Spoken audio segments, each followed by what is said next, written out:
Example of matter is air, soil, fire, sky, water. Whatever things like benches, cardboard, mobile phone, you can take the example. Okay, anything. Yeah. Okay, and you can also say volume instead of space. You can also say that matter have space, mass, and occupy space, or has volume, whatever you want to say. Okay. Okay. Okay. Generally, we talk about there are three states of matter. Right now, I'm not writing anything on the board. Just it is a audio. Okay. So Okay. when we talk about matter, can be categorized into three states. Generally, matter जो है वो तीन state में categorise किया गया है. Right. Okay. So first I am writing just. ठीक है. First is solid. Second is liquid. And Gas. third is gas. Is it visible on the screen or not? Yes, it is. Okay. Can you tell me the properties of solid, liquid, and gas? Yeah, right. Tell me the difference between solid, liquid, and gas by using its properties. Can you state it? Solid is rigid in nature. We can say that solid have definite shape. They are rigid. They can't change their shape. है ना? Right? Yes. They can't their shape if we compress it or we will do anything. Right? If we try to change their shape, it will break. Yes. You take the example of glass. It has fixed shape, but if I want to change their shape, if I compress it, will be broke down, right? Yes. So first property is that solid has Solid, definite shape. solid is closely has closely packed atoms. The molecules of solids are closely packed, right? You know that everything are made up of atoms or molecules. Then the molecules of solid are closely packed, right? Next. Then liquid is नहीं, okay. There is any other properties of solid. You can see that the intermolecular space are negligible in solid, means there is no intermolecular space. For example, I'm drawing the molecules of solid, right? You know what is intermolecular space? the space between each atom. Between two molecules. So there is no intermolecular space between the molecules of the solid, right? Yes. Next, is solid flow? Can solid No, flow it कर can. सकता है? No. Okay. Solid has fixed volume. Yes. Okay. Right. They have fixed volume. If we take the example of a glass, they will have fixed volume. Okay. Next. Okay. What do you mean by intermolecular force of attraction? The force of attraction between the molecules. The force of attraction. So, which type of force of attraction are present in solid state? Strong, weak. Which type of force? Strong force. Strong. Very good. Okay. Can you tell me the example of solid material, the element which are present in your room are in solid state? Yes. Tell me the example. Glass, human being, Books, right? books, yeah, many things, etc. Anything. Now, tell me the properties of liquid. Liquid has loosely packed molecules. Liquid has um, um, um, liquid is flowing. Liquid has the property of flowing. Don't get nervous. Be calm and try to give answer. I'm not judging you. I just know what you know about that. Okay. Okay. So liquid has flow properties. The first statement is that liquid has no definite shape, right? Yeah, no It definite takes the shape. shape of the container. If we put water in a bottle, it will take the shape of the bottle.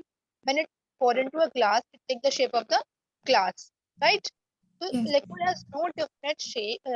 It takes the shape of the container in which we kept it, right? Yes. Does liquid has a definite volume? Yes. What do you mean by volume? Can you define us with an example? Volume means the space occupied by. You're right, but I want to know that how can you explain that a liquid has a fixed volume?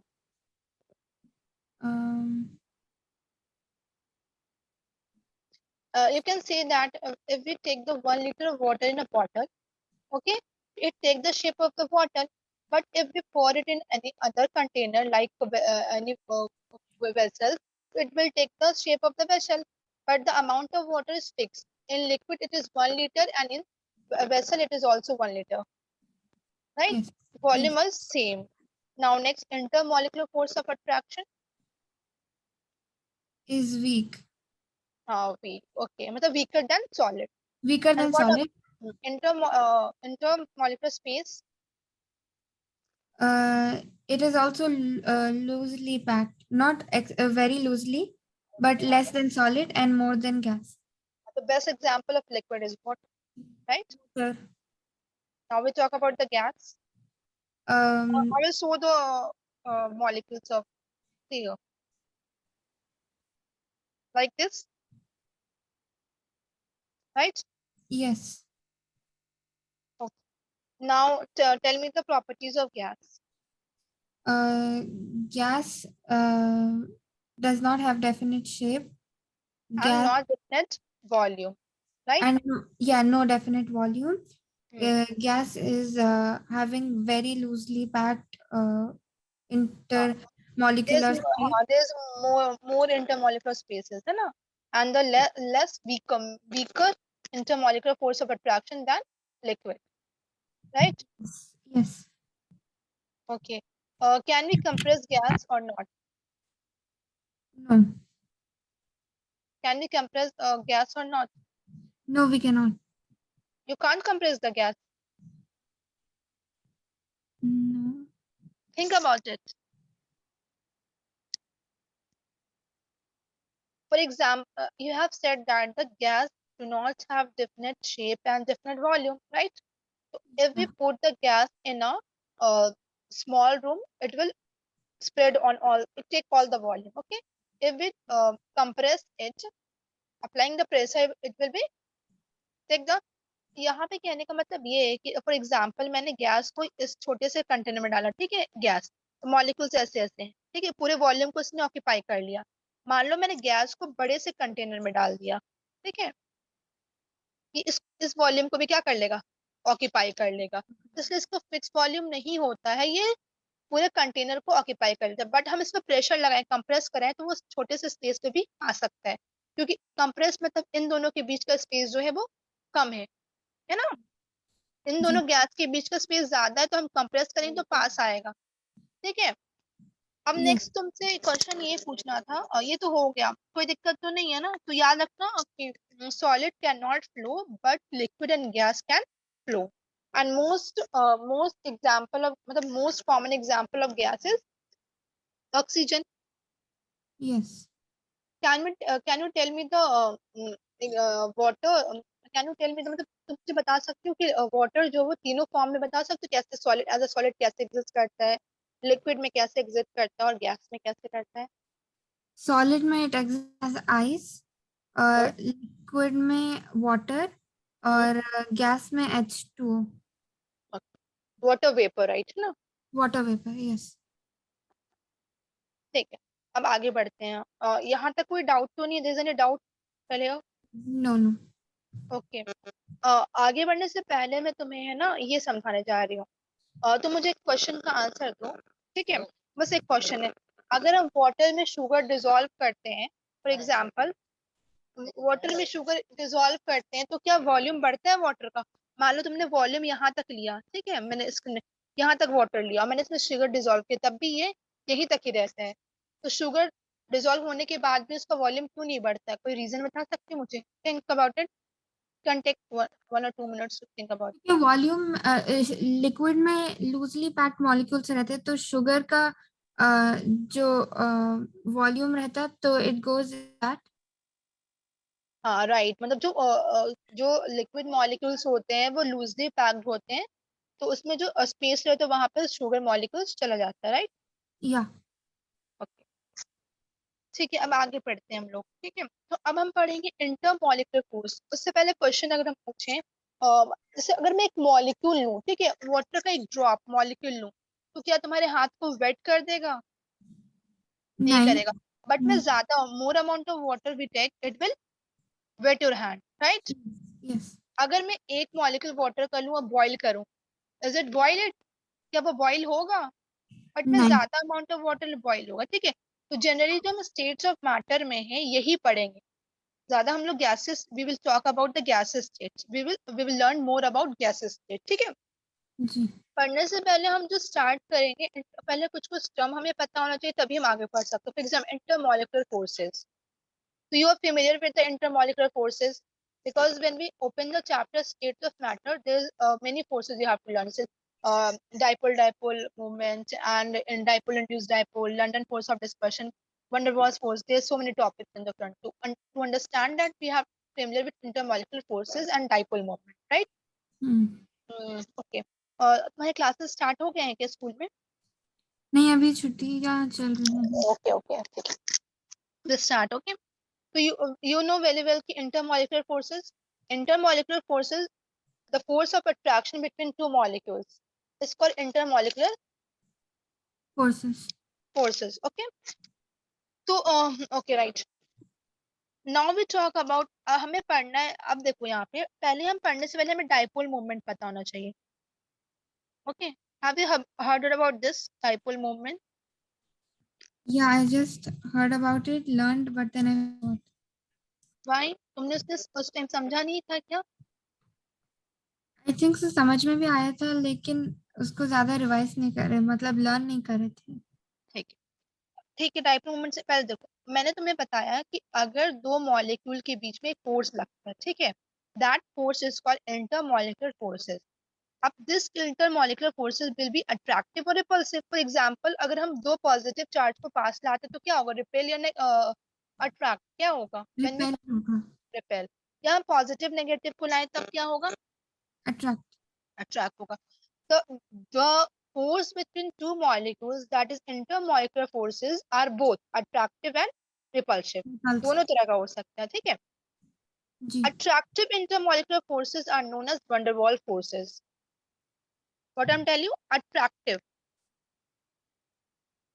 You also want notes, और मैं notes भी लिखवाऊं या फिर या NCERT is enough for that? मैं यहाँ समझाऊं यानी कैन रीड द एनसीईआरटी, या फिर नोट्स भी लिखवाऊं? What do you want? आप डिक्टेट करेंगे तो बेहतर है। If you don't want to write it, it's okay, I can नहीं, you I can will dictate. Dictate you, just I want to know you need notes और not. या I need notes. Okay okay. तो जो हमने states of matter पढ़ा, solid liquid gas, वो सब तो हमने 10th में पढ़ा था। Just just recap, okay. तो उसके नोट्स लिखने की जरूरत नहीं है, बट अब हम जो पढ़ने जा रहे हैं वंडर वॉल फोर्स, वहां से हमें चाहिए, ठीक है। ओके। तो अट्रैक्टिव इंटरमॉलिक्यूलर फोर्स को हम क्या बोलते हैं? Wonder wall. कोर्स। क्योंकि you know that the exam was going objective, है ना, राइट? तो there is a question, attractive intermolecular force are known as dash. you have four option you have to take, okay? So what I'm telling you that there's the force between two molecules are called intermolecular force, okay? And the force should be negative, attractive or repulsive, both. But attractive force are known as van der Waals force, okay? जी। अब जो van der Waals force होते हैं वो तीन तरह के होते हैं। जो van der Waals force होते हैं तीन तरह के। पहले होते हैं लंडन फोर्सेस, दूसरा होता है dipole dipole forces, dipole dipole forces,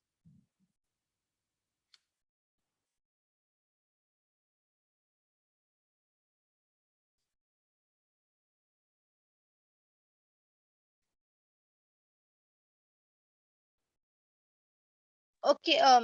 एक second, sorry for that. So we have learned that van der Waals forces, they are London forces, dipole dipole forces, right? Yes. Just wait 1 second. Okay. And dipole induced dipole, मैं सब लिखवा दूंगी, ठीक है। जी। Dipole induced dipole force. So van der Waals forces is the attractive intermolecular forces. These are three types: London forces, dipole dipole forces, dipole induced dipole forces, right? Yes. अब in force को जानने से पहले तुम्हें समझना होगा what is polar and non polar. Do you have any idea about polar and non polar?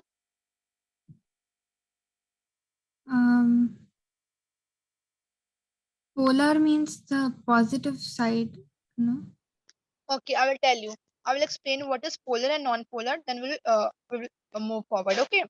For example, एक pizza है, ठीक है. मैं तुम्हें पहले तो समझा रही हूँ, नॉन पोलर समझा रही हूँ, ठीक है. What is non polar? I am just explaining. मान लो एक पिज्जा है, ठीक है. अब दो बच्चे हैं, ठीक है. अब किसी ने उसे एक पिज्जा दिया और कहा कि तुम आपस में डिवाइड कर लो. इसने क्या किया? इस पिज्जा को इक्वली डिवाइड कर लिया. क्या कर लिया? Equally equally divided. डिवाइड कर लिया, ठीक है. एक सेकेंड. इक्वली डिवाइड कर लिया. Just minute. हाँ. तो इसमें क्या हुआ कि तुमने क्या देखा यहाँ पे इक्वली डिवाइड करने पे दोनों को इक्वल हिस्सा मिल गया. फॉर एग्जाम्पल अगर मैं ये हाइड्रोजन H2 लूं, ठीक है, तो यहाँ पे हाइड्रोजन हाइड्रोजन के बीच में बॉन्ड है और तुम्हें पता है कि दोनों के बीच में क्या हुई? इलेक्ट्रॉन की शेयरिंग हुई है. तो अब इन दोनों में अगर लड़ाई होता है क्योंकि यहाँ भी हाइड्रोजन यहाँ भी हाइड्रोजन, दोनों की एनर्जी जो होगी वो दोनों की एनर्जी क्या होगी? सेम होगी. है ना? दोनों का जो ताकत होगा वो क्या होगा? सेम होगा. तुमने पढ़ा होगा electronegativity term. I am audible? Yes. You have heard about electronegativity term, Yes. but you don't remember, right? Yeah. No problem, I will explain you. Okay. Electronegativity क्या होता है? किसी भी इलेक्ट्रॉन को अपनी तरफ खींचना, शेयर्ड पे इलेक्ट्रॉन को अपने तरफ अट्रैक्ट करना. मान लो यहाँ पे दो लोग हैं, ठीक है. दोनों लोग की जो ताकत है वो क्या है? दोनों लोग की ताकत क्या है? सेम है. तो अगर लड़ाई होगा तो कौन जीतेगा? कोई नहीं जीतेगा. दोनों का फोर्स क्या है? सेम है. Equal. है ना? राइट. एक सेकेंड होल्ड करना बस.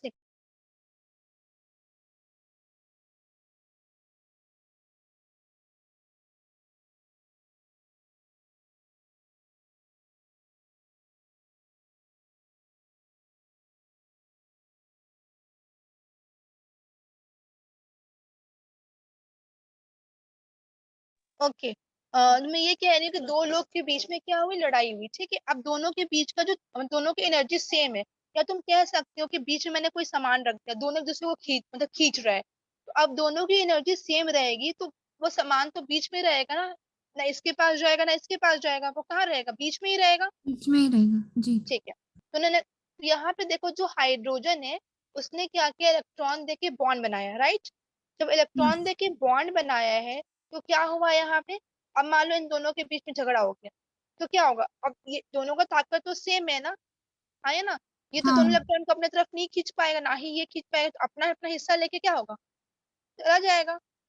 है ना? उससे पहले तुम्हें कुछ कॉन्सेप्ट बताना है. कटायन और अनायन का कॉन्सेप्ट पता है तुम्हें? You know the concept of cation and अनायन? नहीं. एक सेकंड होल्ड कर.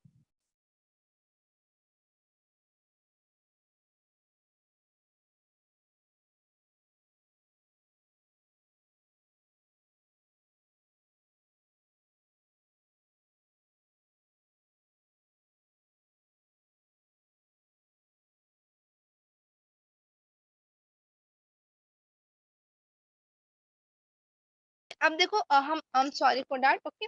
तो हम कटायन और अनायन की बात कर रहे हैं. अब बताना. मान लो सोडियम है, ठीक है.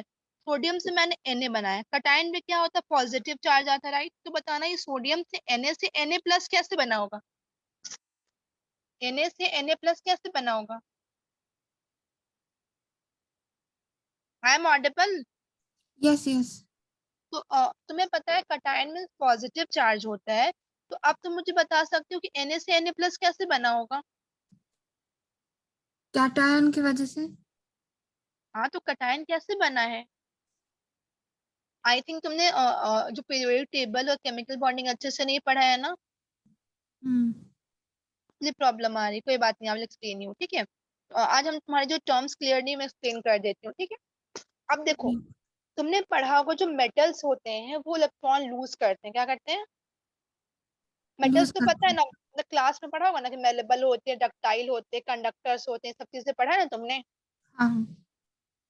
तो तो क्या होता है? जो सोडियम है ना वो मेटल है. क्या है वो?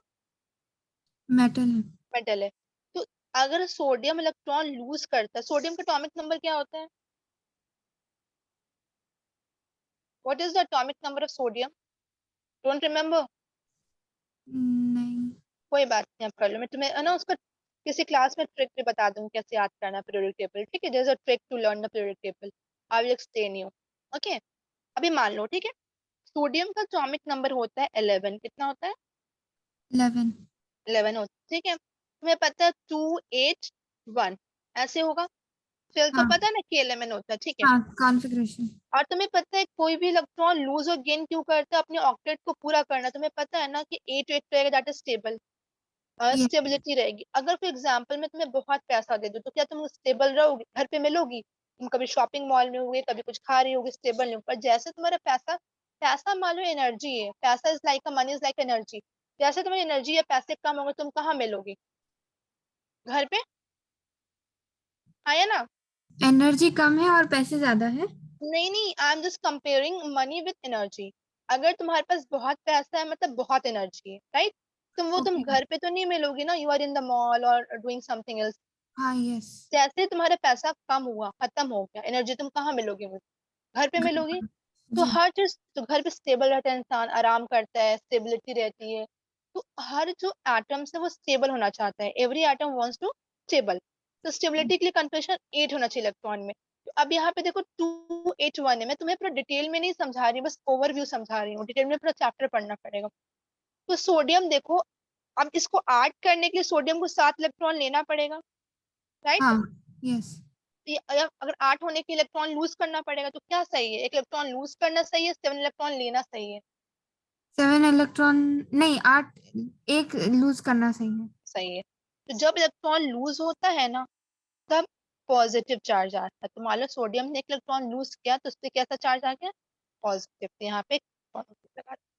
अब इसके पास इलेक्ट्रॉन 281 बचे. समझ में आया? तो पॉजिटिव चार्ज कब आता है? when an atom lose an electron, it will carry a positive charge. Na से Na प्लस बना, इसका एक इलेक्ट्रॉन लूज किया इसने, किया ना, इसे हम कटायन कहते हैं. सिर्फ एटम लूज नहीं. हाँ. इलेक्ट्रॉन लूज करने पे ही होता है या फिर ऐड होने पर, मतलब. नहीं, नहीं नहीं, लूज करने पे. When an atom lose an electron is called, it form cation. Okay. Cation means it carry positive charge. अब देखती हूँ फिर बात करके सर, में तुम्हें पीरियोडिक टेबल पढ़ाना पड़ेगा, तो तुम्हें कुछ पढ़ा नहीं आई थिंक सही, और तुम्हारा कॉन्सेप्ट क्लियर नहीं है. Okay, now take another example. Mg, it form Mg2 plus, right? How many charges there? 2 plus, right? Yes. It loses how many electrons? 2 It electrons. loses 2 electrons, right? Yes. Like, for example, the atomic number of magnesium is 12. You know what is Mg? Mg is magnesium. Magnesium. Yes. Atomic number of magnesium is 12, right? And we will write K element 2, 8, 2, right? 2, 8, 10 plus 2, 12. Is it possible to gain 6 electron, or is possible to lose 2 electron? Which is possible? Lose 2 electrons. Lose 2. When it lose 2 electron, is formed 288 and it's become Mg2 Mg2 plus. plus. And when a positive charge is called cation, right? Now take the example Al. What is Al? What is the symbol? Aluminium. Right. It forms Al3 plus. How many electron it loses? 3 electrons. It is called cation, right? Aluminum cation. Atomic number of aluminum is 13. Atomic number of aluminum is 13. We can write it 283. It will lose 3 electron or gain 5 electron. It will lose 3 electron, right? Yes. There's any problem in cation? No. Now we talk about the anion. Now we'll talk about the anion. Anion means negative charge. Okay, and it will form when there's a gain of electron. We take the example of chlorine. Okay, Cl stands for chlorine. It becomes Cl minus. This is anion. When any atom carry negative charge, we call it anion. If any atom carry positive charge, we call it cation. Okay. Yes. So atomic number of chlorine is 17. Okay, we write it 287. Is it possible to lose 7 electron or gain 1 electron? Gain 1 electron. So it gain one electron, it become 288 and it carry one negative charge. So when there is a gain of electron, carry a negative charge and form anion, and there is a loss of electron, it carry positive charge and form cation. Now understand what is the difference between cation and anion? Yes. Can you explain me what is cation and what is anion? Cation is formed by the additional adding of electrons. No, cation is formed by losing an electron. When there is Cation, a yeah, cation is formed by losing of electrons, and anion is formed of gaining of electrons to complete the octet. we have a notebook, please write down cation, what is cation, what is anion. Like a note, whenever you revise it, you can never forget it. Okay. Right, cation is formed by when an atom loses an electron, it forms cation. I am writing on the board. When an atom loses an electron, it forms cation.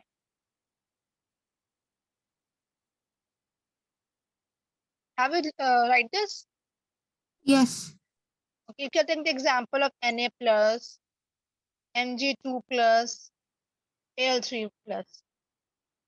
I will also teach the trick how to learn a periodic table with the atomic number. Okay. Okay. Now write about the anion. When an atom gain an electron, when an atom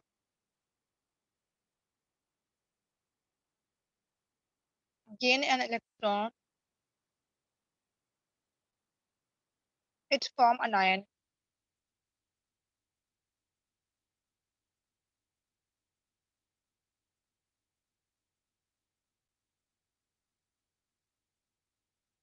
Done. Yes. So who lose electron? Always remember metal loses electron. Always remember one point: metal loses electron and non-metal gain electron. Metal loses electron and non-metal gain electron. Done. Yes. What do you mean by O2 minus? I am written this O2 minus. O stand for which atom? Oxygen. And 2 minus denote what? Two atoms are gained. 2 electrons, not atom. Okay. Two electrons are gained. Okay. I'm just checking your previous knowledge. Okay. Right now. Have you heard about the ionic bond and covalent bond? Yes. What is ionic bond? A covalent bond is bond between two carbons. No, I'm just asking what is ionic bond and what is covalent bond. Don't hesitate. Whatever you know, please tell me. I will teach you. I will explain you. Don't be hesitate. You are come here to just learn. तुम यहाँ ये सीखने के लिए ना मैं explain करूँगी. तुम्हें जो समझ आ रहा है तुम मुझे बताओ. No problem. एक्चुअली हमने पहले याद करे थे लेकिन उसको रिवाइज नहीं करे इसीलिए याद हर नहीं चीज है। याद हर चीज याद नहीं करते, समझ के पढ़ते हैं. अगर तुम समझ के पढ़ोगे तो हमेशा याद रहेगा. ठीक है, समझ के पढ़ा करो. अब तुम याद क्या तुमने याद किया 2+2 4 होता है, तुम्हें पता है ना कि ऐसा जब रहेगा तो हम इसे काउंट करके ऐड करेंगे, है ना. तो same here we have to do the same thing. अब मैं तुम्हें एक्सप्लेन कर रही हूँ कि देखो तुम आगे जो चैप्टर पढ़ने जा रहे हैं उसमें तुम्हें आगे कंटिन्यू कितने कुछ कुछ टर्म्स कुछ कुछ चीजें पता होनी चाहिए जो तुम्हें अभी नहीं पता है, तो मैं उससे पहले एक्सप्लेन कर रही हूँ. अभी मुझे बताओ मैंने तुम्हें जो जो पढ़ाया अभी तक स्टेट्स ऑफ मैटर जो भी या कटा वो सब समझ में आया? हाँ समझ में आया लेकिन आपने वो डिपोल और अभी नहीं समझाया मैं डाइपोल मोमेंट, अभी नहीं समझाया. मैं तुम्हें डाइपोल मोमेंट समझाने जा रही थी बट तुम्हारे लिए थोड़ा सा पोल बॉन्डिंग के बारे में नहीं पता था, इसलिए मैंने इसको रोक के जो जो चीज जरूरत है वहां मैं वो बता रही हूँ पहले. जैसे वहां पे कटायन आयन की जरूरत है, तुम्हारा कोवलेंट आयनिक बॉन्ड की जरूरत है, इसलिए मैं इसको पहले वो बता रही हूँ. समझ में आया? जी तुम्हें कटायन और अनायन तो समझ में आया ना? हाँ समझ में आया। ठीक है. और तुम्हें डाइक्रोमेट मैं तुम्हें लास्ट में बताऊंगी, पहले तुम्हें समझा रही हूँ। पोलर और नॉन पोलर भी लास्ट में बताऊँ, ठीक है। पहले हम बात करते हैं कोवेलेंट बॉन्ड के बारे में, ठीक है। We are talking about covalent bond. मान लो दो एटम है, ठीक है। मान लो एक इंसान, एक तुम, दो लड़की है, ठीक है, दोनों फ्रेंड आपस में, ठीक है। अब क्या हो रहा है कि इसके पास, लड़की के पास इरेजर, इसके पास शार्पनर है। अब इस लड़की को शार्पनर की जरूरत भी है, इस लड़की को इरेजर की भी जरूरत है। तो ये क्या करेंगे, आपस में मिलकर शेयर करेंगे। क्या करेंगे? शेयर शेयर करेंगे। करेंगे। तुम मेरा इरेजर यूज कर, मैं तुम्हारा शार्पनर यूज कर लूंगी। जहां भी बॉन्ड शेयरिंग से बने उसे हम क्या कहते हैं? Covalent bond. क्या कहते हैं उसे? Covalent bond. We can take the example, ठीक है। याद है ना, केएलएम में तुमने पढ़ा, तो फर्स्ट सेल में दो ही इलेक्ट्रॉन्स होते हैं। तो अब तुम एग्जांपल ले सकती हो HCl का। HCl क्या? Hydrogen chloride. हाइड्रोजन का एटॉमिक नंबर तुम्हें पता है ना, 1 होता है। क्लोरीन का और क्लोरीन का 13। 17 होता है, 17, ठीक है। 17। अब देखो मैं लिख रही हूँ हाइड्रोजन का इलेक्ट्रॉनिक कंफर्मेशन, इसमें 1 ही होगा। के में कितना होना चाहिए? 2 होना चाहिए। 2 होना स्टेबिलिटी। क्लोरीन में 2, 8, 7। तो इसमें 8 होना चाहिए, इसमें कितना है? 7 7। है। तो क्या होता है यहाँ पे कि जो क्लोरीन है यहाँ पे, उसको एक इलेक्ट्रॉन की जरूरत है, और हाइड्रोजन को भी एक इलेक्ट्रॉन की जरूरत है ना। तो जी। दोनों क्या करते हैं? Lewis dot. देखो हाइड्रोजन को मैं इलेक्ट्रॉन ऐसे बना, क्लोरीन के इलेक्ट्रॉन में डॉट्स बनाऊं, 1, 2, 3, 4, 5, 6, और यहाँ पे 7 हो गया। तो दोनों आपस में क्या कहेंगे? हाइड्रोजन कहेगा कि क्लोरीन कहेगा तुम मेरे इलेक्ट्रॉन यूज कर सकते हो अपना ऑक्टेट पूरा करने के लिए। आपस में शेयर हुआ, इसका 2 हो गया। देखो ब्लू लाइन के अंदर 2 हो गया। जी। अब क्लोरीन को भी इलेक्ट्रॉन की जरूरत है, तो हाइड्रोजन अपना इलेक्ट्रॉन दे देता कि तुम मेरा यूज कर लेना। अब क्लोरीन का काउंट करो, 8 हो गया। जी। यहाँ पे इलेक्ट्रॉन की शेयरिंग हो रही है। हाँ, हाँ हो या रही ना? है। तो हो रही है। शेयरिंग ऑफ, हाँ, तो शेयरिंग ऑफ इलेक्ट्रॉन से अगर बॉन्ड बनता है तो हम क्या कहते हैं? Covalent bond. जब भी तुम्हें कोवेलेंट बॉन्ड का बात है तो याद करना है, एक लड़की थी दो, एक के पास शार्पनर थे, एक के पास ट्रेजर था, तो आपस में वो क्या करते? दोनों को जिससे जरूरत है शेयर कर रहे थे। तुमने स्कूल में शेयर भी किया होगा ना बहुत सारी चीजें। जी। Covalent bond just sharing of electron. मैं अभी ब्रीफ बता रही हूँ, इतना तो समझ में आया होगा ना। हाँ, समझ में आया। नेक्स्ट आयोनिक की बात करते हैं। मान लो तुम हो, ठीक है, एक कोई लड़की, उसके पास 2 पेंसिल है, और एक लड़की, उसके पास एक भी पेंसिल नहीं है। एक भी पेंसिल नहीं है। तो ये क्या करेगी? लड़की उसको बोलेगी तुम मेरे पास एक्स्ट्रा पेंसिल तुम ले लो, हमेशा के लिए दे। तो क्या हो रहा है? ट्रांसफर ऑफ पेंसिल हो रहा है। जी। तो आयनिक बॉन्ड में क्या होता है? एक इलेक्ट्रॉन लेता है, दूसरा उसको देता है। ट्रांसफर ऑफ इलेक्ट्रॉन होता है, ठीक है। मान लो दो एटम ए और बी, दो लड़की है, ठीक है। तो ए के पास ज्यादा इलेक्ट्रॉन था, इसने दे दिया बी को, तो इससे इलेक्ट्रॉन लिस्ट पे कैसा चार्ज आएगा? नेगेटिव चार्ज आएगा। दो पेंसिल से एक पेंसिल दे दिया। नेगेटिव चार्ज क्यों आएगा? अब इस अनायन किसे कहते हैं? जब इलेक्ट्रॉन का गेन होता है तो क्या बनता है? हाँ, एनोन। जी। और इसने ए इसको इलेक्ट्रॉन दे दिया, इसका लॉस इलेक्ट्रॉन, तो ए पे कैसा चार्ज आएगा? प्लस। प्लस। अब पता है ना पॉजिटिव और नेगेटिव में क्या होता है? अट्रैक्शन। यहाँ पे जो आयनिक बॉन्ड तरह का अट्रैक्शन है। जी। जब ट्रांसफर ऑफ इलेक्ट्रॉन होगा, when there is a transfer of electron, then it form ionic bond, right? Ionic bond में क्या बनता है? कैटायन और आयन बनता है। समझ आया? जी। कोई डाउट? नहीं। पक्का? हाँ। Now me tell me covalent and ionic bond. A covalent bond is a bond which is made by sharing of electrons, and ionic bond is a bond made by transfer of electrons. And ionic bond it form cation and In ionic anion. bond, it forms cation and anion.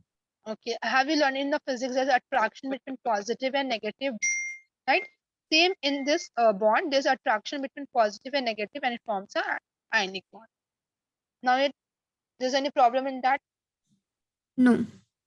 You understand the states of matter: cation, anion, covalent bond, ionic bond. Now, Yes. now we talk about. Have you heard about the ionization enthalpy? Yes. Electron gain enthalpy and electronegativity. Three terms are very important. which were used in this chapter to understand the what is ionization enthalpy. Ionization enthalpy, for example, A is giving their electron, right? A is giving their electron. For example, I am taking the example of sodium, right? Sodium atomic number 11281, right? Yes. How many shells they have? First, second, and third. 2 electrons, 8 electrons, and 1 electron. Yes. Ionization enthalpy is the amount of energy required to remove an electron from outer shell. It forms Na to Na plus. You know, you see that to form a Na plus, we have to lose 1 electron. Yeah, we have to remove 1 electron. Yes. To remove that electron, we have to provide energy. Okay. And Yes. the amount of energy required to remove an electron from outer shell of an atom is called ionization enthalpy. This is only for removing only. It is only for removing. If you want to remove, for example, we are removing the electron from Mg to form Mg2 plus. That is ionization enthalpy, amount of energy required to remove an electron from atom. From any atom, if we are removing an electron, and for that we have to provide energy, and that energy is called ionization enthalpy. I understood. Good. Now we talk about electron gain enthalpy. Electron. These all topics are in, I think, periodic table chapter. This what I'm taught you. Covalent ionic bond are present in chapter chemical bonding, and cation, anion, ionization enthalpy, electron gain enthalpy are chapter periodic table. Okay. Now we talk about electron gain enthalpy. नाम से पता चला electron का gain हो रहा होगा. जी. अगर मैंने बनाया Cl से Cl minus, there is a gain of 1 electron. When any atom gain an electron, it release energy. It Releases energy. that energy is called electron gain enthalpy. Enthalpy means heat. So if we remove an electron from atom, we have to provide some energy. That energy is called ionization enthalpy. If any atom gain any electron, it release energy, that is called electron gain enthalpy. And so energy released by an atom which is Yes, right. And for example, chlorine is gaining 1 electron. Chlorine is gaining electron. You see that 287. It is not stable, but gaining this electron, it becomes stable. And any element which is stable, it has less energy, so it releases some energy. Delta H stands for releasing energy. Is a symbol of any compound or element which is stable, it has to release energy. For example, chlorine gain an electron and it becomes stable, so it releases energy. That energy is called electron gain enthalpy. For example, in sodium, you just understand that point that sodium, when we remove an electron from sodium, it forms Na plus, and the energy which required to remove an electron from an element is called ionization energy. Right? I didn't understand electron gain enthalpy. ionization enthalpy समझ में आया तुम्हें? Ionisation समझ में आया. ionization में कुछ नहीं था. हाँ, मैं समझा रही हूँ. अगर मान लो सोडियम है 2 8 और 1 इलेक्ट्रॉन, ठीक है. अब हम इस 1 इलेक्ट्रॉन को अपने आप तो नहीं निकलेगा ना, उसको नहीं निकालने निकल. के लिए कुछ चाहिए ना. तो उसको निकालने के लिए हमें एनर्जी देना पड़ता है. तो जितना एनर्जी लगेगा इस इलेक्ट्रॉन को निकालने में, इससे कहेंगे ionization enthalpy, राइट. अब क्लोरीन जो है वो Cl माइनस बना है, 2 8 7 था. अब 1 इलेक्ट्रॉन गेन किया है. तो जब कोई एलिमेंट गेन करके स्टेबल होता है, तो 2 8 7 हुआ है ना, तो 1 इलेक्ट्रॉन में जब 2 8 8 हो गया, स्टेबल हो गया, तो एनर्जी रिलीज करते हैं. स्टेबिलिटी तो मैंने अभी पैसा और एनर्जी से रिलेट किया ना. जितना ज्यादा पैसा होता है एनर्जी, तो लोग घूमते रहेंगे. स्टेबिलिटी में एनर्जी क्या होती है? कम हो जाती है. स्टेबिलिटी में एनर्जी क्या होती है? एनर्जी कम कम हो होती है. जाती है. तो क्लोरीन के पास जितना एनर्जी रहता है वो रिलीज कर देता है in the form of electron gain enthalpy. या तुम ऐसे समझो कि कोई भी एटम अगर कोई इलेक्ट्रॉन गेन करता है तो एनर्जी रिलीज करता है, उस एनर्जी को हम कहते हैं इलेक्ट्रॉन गेन एंथैल्पी। ओके, समझ में आ गया। ठीक है। Okay, last electronegativity. अब मान लो कोई चीज खरीदना है, ठीक है। अब यहाँ पे एक चीज जो है ना 50 रुपए, एक गरीब बच्चा एक अमीर बच्चा है, तो कौन खरीद पाएगा? जिस पर ज्यादा पैसा होगा, राइट। हाँ तो सेम होता है ना कि अगर दो एटम है, मान लो ए और बी, और बीच में इलेक्ट्रॉन है, तो इलेक्ट्रॉन को कौन खींचेगा? जिस पर ज्यादा ताकत होगा। मान हाँ लो बी में ज्यादा ताकत है तो इलेक्ट्रॉन को अपनी तरफ खींच लेगा, इसका भी हिस्सा खींच लेगा, है हाँ। ना। तो यस। इलेक्ट्रोनेगेटिविटी इसी को कहते हैं, किसी भी इलेक्ट्रॉन को अपनी तरफ खींचना। किसको कहते हैं, इसका नाम क्या है? इलेक्ट्रोनेगेटिविटी। आज तुम इलेक्ट्रोनेगेटिविटी। बुक निकालना 11th का, और पीरियड टेबल में टर्म मिलेगा, enthalpy, electron gain enthalpy, electronegativity. Electronegativity क्या होता है? Just attraction of shared pair of electron. मतलब ए और बी में बॉन्ड बना, ठीक है, इन दोनों ने बॉन्ड बनाया अपने इलेक्ट्रॉन को मिला के, ठीक है। मान लो ए और बी में झगड़ा हो गया, तो कौन ज्यादा ए, अब दोनों झगड़ा हो गया तो बी जो अपना हिस्सा तो ले जाएगा और ए का भी छीन के ले जाएगा। ए का छीन के ले, क्योंकि वो ज्यादा ताकतवर, ए को रोक नहीं पाएगा, तुम मत ले जाओ, B is more hmm. Stronger. इसे जी। कहते हैं कि इलेक्ट्रोनेगेटिविटी क्या होता है, द मोर स्ट्रॉन्गर वो दोनों इलेक्ट्रॉन लेके चला जाएगा। मतलब कि बी ज्यादा ताकतवर है, मतलब ज्यादा इलेक्ट्रोनेगेटिव है, तो जो ज्यादा इलेक्ट्रोनेगेटिव होता है इलेक्ट्रॉन को अपने तरफ खींच लेता है। अब मान लो ए से इलेक्ट्रॉन बी ने खींचा, अब इलेक्ट्रॉन जा रहा है ना ए से, ए पे पॉजिटिव चार्ज आएगा, हाँ हाँ हाँ, करेक्ट। अब बी ने इलेक्ट्रॉन ले के लिया तो बी पे नेगेटिव तो चार्ज नेगेटिव आएगा। चार्ज आएगा जी। इतना समझ में आ जाया है या नहीं आया? आया है। आज हमने क्या क्या पढ़ा? पहले तो स्टेट्स ऑफ मैटर पर डिस्कशन किया, सॉलिड लिक्विड के बारे में। फिर हमने पढ़ा कटायन क्या होता है, अनायन क्या होता है, एंथैल्पी क्या होता है, इलेक्ट्रॉन गेन एंथैल्पी क्या होता है। यहाँ तक कोवलेंट कोई डाउट? बॉन्ड। Ionic bond. इतना रिवाइज करके आना, तभी हम आगे कंटिन्यू कर पाएंगे, क्योंकि सबका यूज है। क्योंकि अभी मैं तुम्हें डाइपोल मोमेंट पढ़ाने जा रही थी ना, पोलर नॉन पोलर, हम्म। उसमें इलेक्ट्रोनेगेटिविटी की जरूरत है। इलेक्ट्रोनेगेटिविटी क्या होता है? ए और बी में ज्यादा ताकतवर जो हो, इलेक्ट्रॉन को अपनी तरफ जो खींच ले, वो ज्यादा इलेक्ट्रोनेगेटिव। जी। तो मैं ओवरव्यू बताया, पीरियड टेबल में बहुत डिटेल में पढ़ते हैं कि हम पीरियड्स में अगर लेफ्ट टू राइट जाएंगे तो इलेक्ट्रोनेगेटिविटी इंक्रीज करेगा, डिक्रीज करेगा, वो सारे एक्सप्लेन कर। बट अभी तुम ये समझो कि इलेक्ट्रोनेगेटिविटी क्या होता है, कि जब भी मतलब दो लोग के बीच में जब भी झगड़ा होगा तो ज्यादा ताकतवर होता है। इसी से तुम मैच करना कि अगर दो एटम में बॉन्ड बना है, इलेक्ट्रॉन को जो अपनी तरफ अट्रैक्ट कर ले, खींच ले, वो ज्यादा इलेक्ट्रोनेगेटिव। और खींचेगा जिस पे नेगेटिव चार्ज आएगा, जिस खींच रहा है उस पे पॉजिटिव चार्ज आएगा।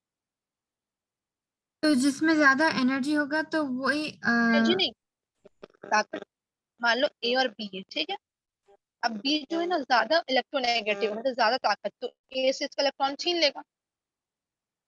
अब तुम्हें समझा देती हूँ कैसे। देखो ये एटम है ए, ठीक है। मान लो दो एटम बी और सी, बी है ये, सी है, ठीक है। मान लो मैंने सी बनाया, बी बनाया, बीच में तुम्हें पता न्यूक्लियस होता है, न्यूक्लियस पे कैसा चार्ज होता है? न्यूट्रॉन। पॉजिटिव। अच्छा ये भी समझो, इतना पढ़े क्या होगी, ठीक है। देखो एटम में क्या होता है, बीच में नेट क्या होता है तुम्हारा? न्यूक्लियस होता है। न्यूक्लियस में क्या प्रेजेंट होता है? प्रोटॉन और न्यूट्रॉन। क्या प्रेजेंट होता है? प्रोटॉन और न्यूट्रॉन। हाँ, प्रोटॉन पे पॉजिटिव चार्ज होता है और न्यूट्रॉन पे न्यूट्रल होता है। तो ओवरऑल न्यूक्लियस पे कैसा चार्ज हो गया? पॉजिटिव। पॉजिटिव। इलेक्ट्रॉन यहाँ पे रिवॉल्व करता है, पता है ना। इलेक्ट्रॉन पे कैसा चार्ज होता है? नेगेटिव। नेगेटिव। अब मैं तुम्हें समझाना चाह रही थी कि एटम मान लो पी है, ठीक है, सी है, सी है, और ये मान लो पी, बीच में न्यूक्लियस है, बीच में पॉजिटिव साइन। मान लो कोई इलेक्ट्रॉन यहाँ पे, कोई इलेक्ट्रॉन यहाँ पे, बी और सी में इलेक्ट्रॉन को अपनी तरफ जल्दी से कौन खींच पाएगा? सी। सी कैसे खींचेगा? देखो, तुम्हें पता है इलेक्ट्रॉन पे नेगेटिव चार्ज, तो पॉजिटिव नेगेटिव को अट्रैक्ट करता है, पर डिस्टेंस देख रहे हो कितना ज्यादा है। जब तुम रूम में मैग्नेट रखती हो तो मैग्नेट थोड़ा ही डिस्टेंस तक काम करता है, दूर तक तो काम नहीं कर पाता है ना। हाँ अब डिस्टेंस देख रही हो, ज्यादा, इसमें क्या डिस्टेंस कम है, बी ज्यादा आसानी से इलेक्ट्रॉन को अट्रैक्ट कर पाएगा ना। हाँ। तो आसानी से बी और सी में पूछेगा इलेक्ट्रोनेगेटिविटी किसका ज्यादा है? बी बी का है, का। क्योंकि वो आसानी से इलेक्ट्रॉन को अट्रैक्ट कर पा रहा है। जी। समझ में आया तुम्हें? मैं हाँ। यही समझा रही थी कि ए और बी में मान लो वही इलेक्ट्रोनेगेटिव होता है। मान लो ए और बी है, ठीक है, तो दोनों में झगड़ा होगा तो बी मान ज्यादा इलेक्ट्रोनेगेटिव, बी इलेक्ट्रॉन लेके भाग जाएगा, बी पे नेगेटिव चार्ज आएगा। पॉजिटिव, ए पे पॉजिटिव चार्ज है। हाँ, तो समझ में आया तुम्हें? हाँ आया। बताओ मैंने आज क्या क्या पढ़ा, पूरा डिफाइन नहीं करना, बस टॉपिक बताते रहो। स्टेट्स ऑफ मैटर, मैटर और वॉल्यूम, फिर फिर हमने सॉलिड लिक्विड, इलेक्ट्रोनेगेटिविटी, हाँ गैस की बात की, फिर हमने कटायन अनायन की बात की, कोवेलेंट बॉन्ड की बात की, आयनिक बॉन्ड की बात की, फिर आयनिक आयनिक एंथैल्पी, इलेक्ट्रॉन एंथैल्पी, इलेक्ट्रोनेगेटिविटी, इन सब चीजों की बात की हमने, जी है ना? तो समझ में आया टॉपिक या कोई प्रॉब्लम है? समझ में आया। अब क्या केमिस्ट्री कैसा लगा? आसान है लेकिन उसके बेसिक्स नहीं आते। हाँ बेसिक्स नहीं आते हैं, कोई बात नहीं, मैं कोशिश करूंगी जो जो चैप्टर्स में कराऊं उसमें मैं बेसिक बताती हूँ। और केमिस्ट्री रट के नहीं होता, समझ के होता है, अभी तुमने समझ में आया ना, जी शेयरिंग वाला ये सारी चीजें मैंने तुम्हें बताया है ना, हाँ। ऐसे ही होता है, ठीक है?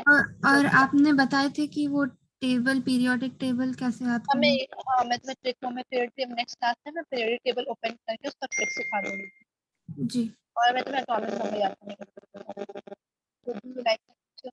बताया। क्या बोले, आपकी आवाज थोड़ी सी डिस्टरबेंस है। मैं कह रही हूँ do you like the class, और हाँ अच्छी थी, समझ में आया सब। okay, so we in the next class I will define the period table and teach you how to learn the period table with atomic number, right? And whatever I taught you today, please revise it and come in the next class. We have next class on Saturday, right?